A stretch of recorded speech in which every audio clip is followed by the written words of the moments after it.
it's 11 o'clock. Good evening and welcome to LJ News.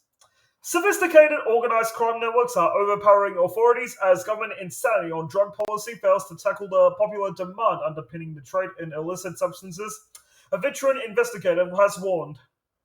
Tim O'Connor, who retired last month after almost a decade as head of criminal investigations at the New South Wales Crime Commission, said the entrenched approach to drugs was too reliant on policing and called for a greater emphasis on harm minimisation to turn users away from the products. He said organised crime was difficult to measure, but it was fueling all kinds of overt and destructive criminal activity, such as the gang violence in Southwest Sydney between the Hamzy and Alameddine networks. He said the only way to substantively curb the drug trade was to undermine demand by changing people's attitudes to recognize the health risks and the murders, kidnappings and assaults associated with organized crime, and, in the case of cocaine, the vicious cartels in South America.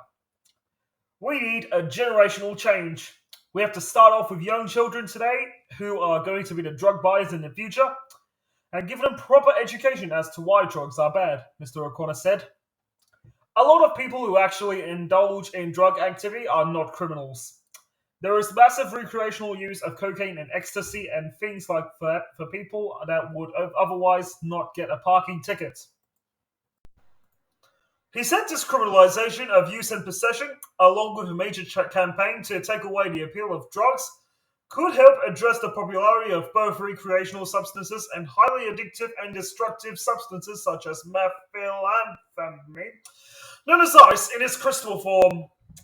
Mr. O'Connor said harm minimisation policies, notably safe injecting rooms, had successfully curbed heroin use from the heights in the 1990s.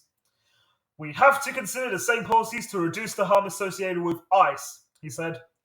The long-serving investigator joins former AFP Commissioner Mick Palmer and New South Wales former top prosecutor Nicholas Cowdery in backing discriminalisation, regulation, and a greater focus on health and drug policy.